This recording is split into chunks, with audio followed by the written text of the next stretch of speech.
Hey guys! Welcome back to my channel! Another video, another travel naman tayo! I will be sharing our DIY trip to Humalig Island.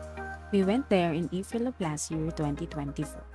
Since galing kami ng Mandaluyong, we booked a Grab papuntang Legarda, Manila. From there, sumakay kami ng bus papuntang port. Ang fare na binayaran namin ay 270 per head. Pababa na lang kami kung saan ang sakay ng tricycle papuntang Pungos Port. Ang regular schedule ng biyahe from port to Humalig every Friday and Saturday ay 6 a.m. to 7:30 a.m. estimated time departure, and every Sunday to Thursday naman ay 9 a.m. to 10 a.m. estimated time departure. Kaya mas maaga ang dating sa port, much better. I suggest na kumain muna kayo or magbaon before umalis ang bangka dahil merong 5 to 6 hours ng biyahe from port to Humalig.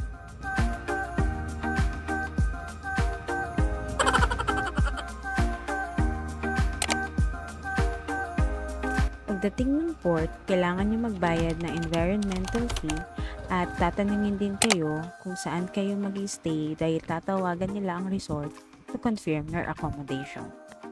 Meaning, kailangan nyo mag-book na accommodation in advance before kayo pumunta sa Humalig.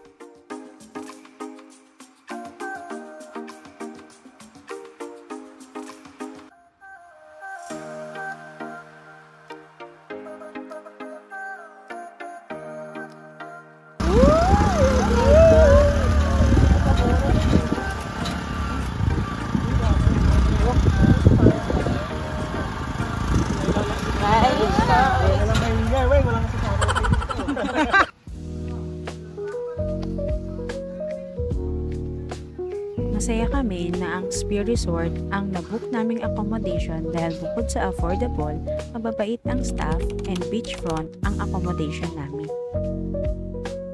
Entrance fee nila ay 100 pesos per head. Ang food ay 180 to 200 per meal na may dalawang ulam at only rice na except sa lobster and crabs. At pwede rin kayo magpaluto sa kanila para no hassle katulad ng ginawa namin. Pwede kayong mag-tent pitching for 200 pesos per night and mag-rent ng tent for 400 pesos per night. Sa cabana naman, 500 pesos per night. Ito naman yung rates for cottages and kubos.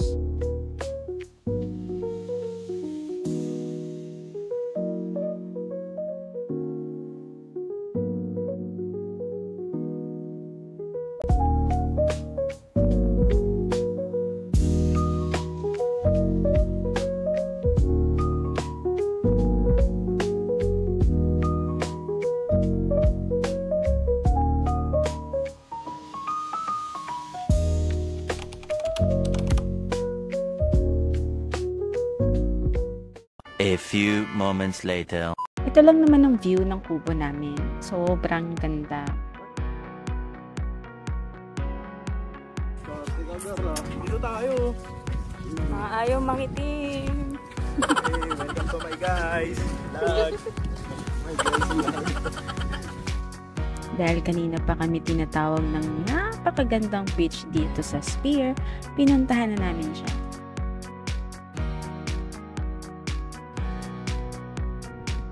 Dahil sa sobrang tirik ng araw, hindi mawawala ang mahiwagang payong sa beach.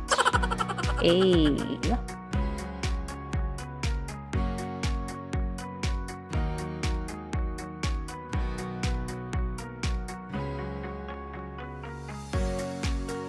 Kita niyo yan? Solong-solo namin yung beach. Kahit anong gawin mo dito sa gitna, walang mangingialam sa'yo.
Okay, pabalik na kami na accommodation para makapagpahinga.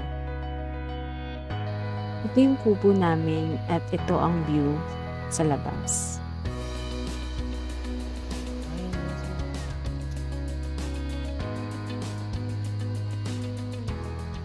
One eternity later.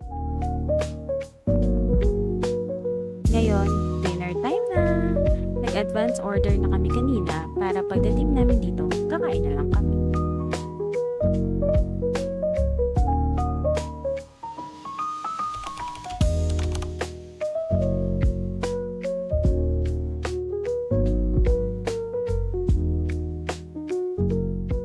The next day.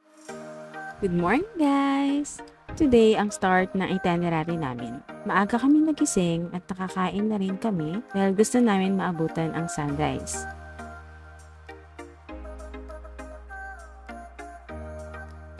Nag-rent kami ng habal today for our itinerary worth 800 pesos per pax para maikot namin ang ganda ng Humalig Island.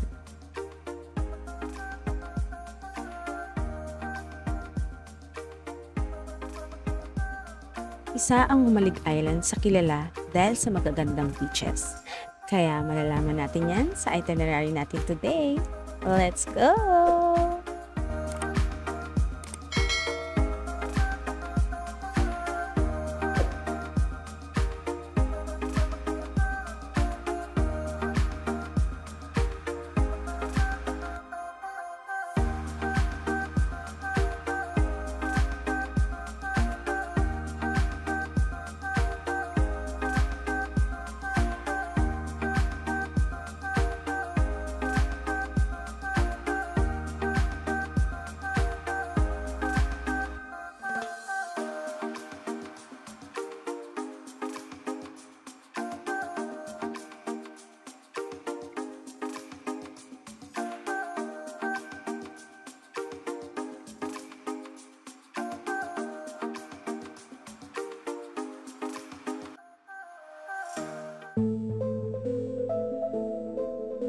First stop, Ligayan Cove Beach or ang tawag nila dito ay Little Batanes.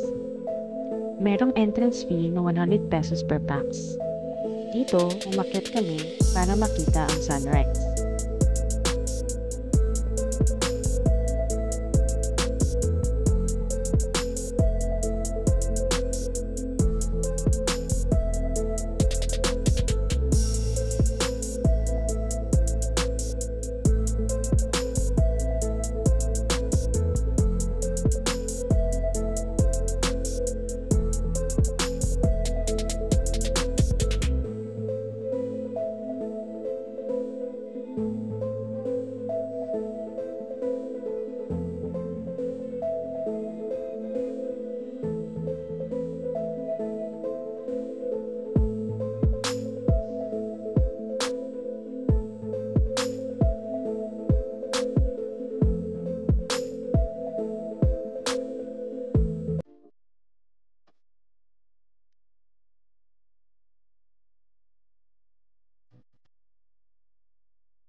Next, ang Kanawe Beach with entrance fee na 50 pesos per pax.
Dito naman ang Pamana White Beach o ang tawag nilang Little Boracay with entrance fee na 50 pesos per pax.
Next, ang Sagong Golden Beach. May entrance fee na 30 pesos per pax.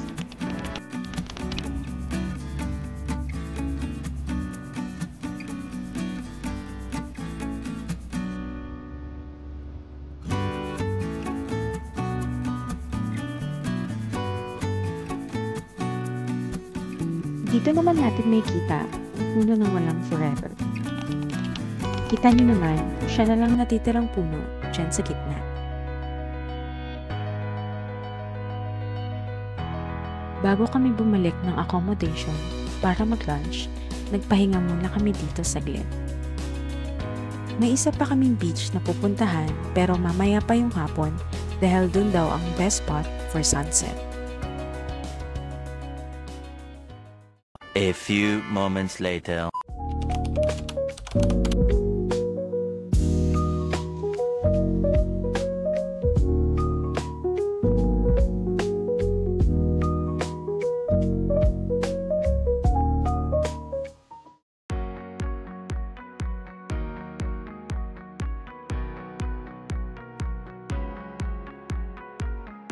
Around 5 PM, bumiyahe na kami papuntang sa Lubongot Beach.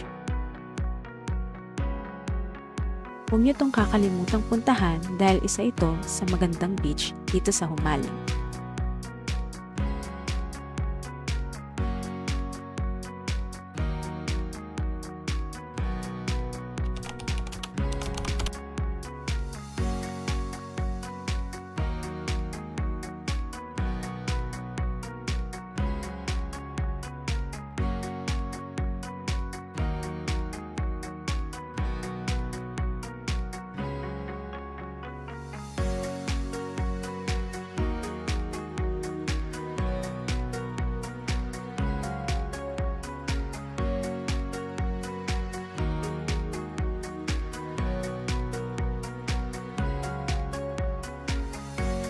later.